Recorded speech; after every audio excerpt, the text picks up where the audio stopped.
My name is Greta Thunberg. I am a climate activist and a part of the Fridays for Future movement. And for over 1.5 years, we have been sacrificing our education to protest against your inaction. And in September, over 7.5 million people all around the world took to the streets, demanding you to unite behind the science in order to give us a safe future.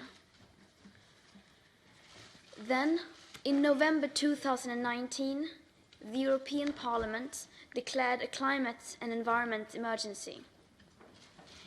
You said that the EU would lead against the existential threat of the climate crisis. And this was wonderful news. When your children set off the fire alarm, you went outside, took a look and smelled the air. You stated that, yes, the house is actually burning. This was no false alarm. But then you went back inside, finished your dinner and watched your movie and went to bed without even calling the fire department. I'm sorry, but this makes no sense at all. When your house is on fire, you don't wait a few more years to start putting it out. And yet, this is what the Commission are proposing today. When the EU presents this climate law and net zero by 2050, you indirectly admit surrender, that you are giving up on the Paris Agreement, giving up on your promises, and giving up on doing everything you possibly can to ensure a safe future for your own children. Because this law is based on an insufficient CO2 budget that in reality gives us much, much less than a 50% chance of limiting the global average temperature rise to below 1.5 degrees Celsius.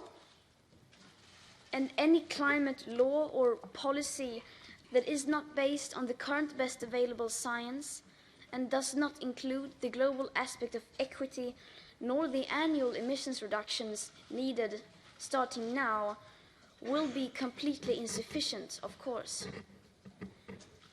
Such a law sends a strong signal that real sufficient action is taking place when in fact it is not. The hard truth is that neither the awareness nor the politics needed are anywhere in sight. We are still in a crisis that has never once been treated as a crisis. We do have a lot of brilliant solutions.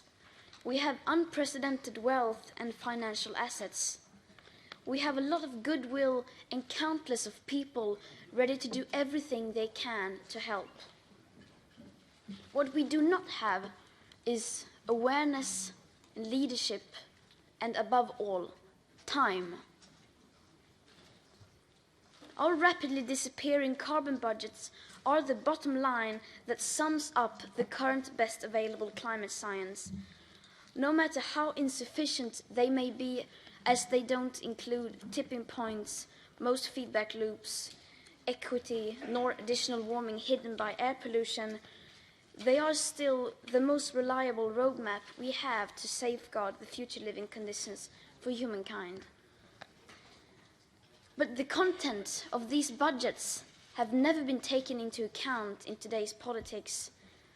It has never been communicated in mainstream media, and yet here you are trying to create laws and policies, once again ignoring it. Pretending that your plan or policy disregarding the united science will somehow solve the biggest crisis humanity has ever faced.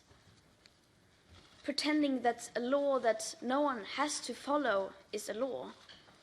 And pretending that you can be a climate leader and still go on building and subsidizing new fossil fuel infrastructure.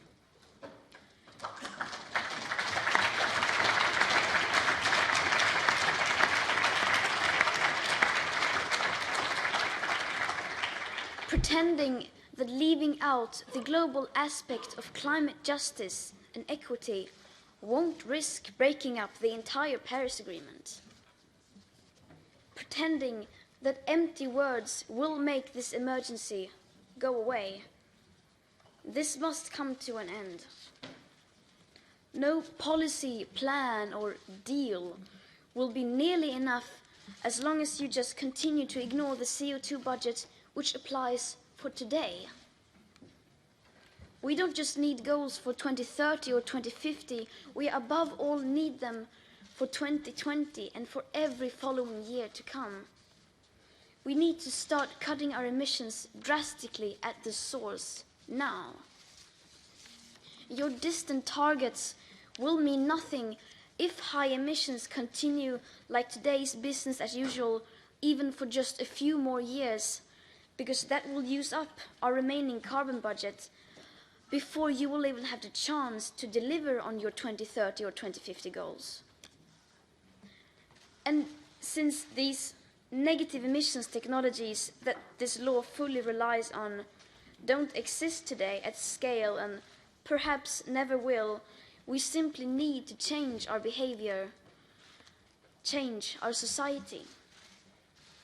And this is the uncomfortable truth that you cannot escape, no matter how badly you want to or how hard you try.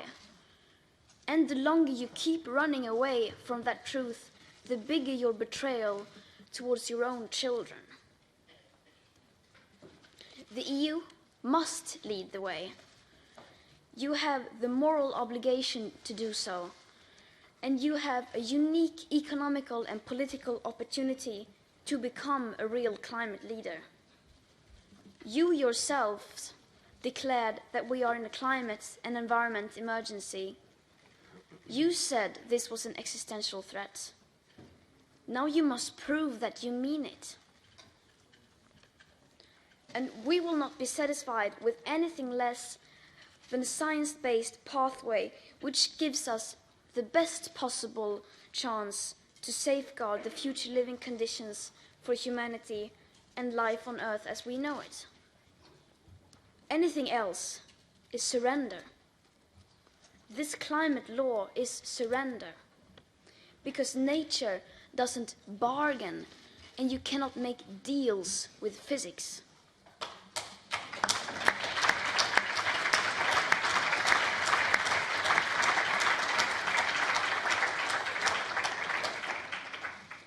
And we will not allow you to surrender on our future. Thank you.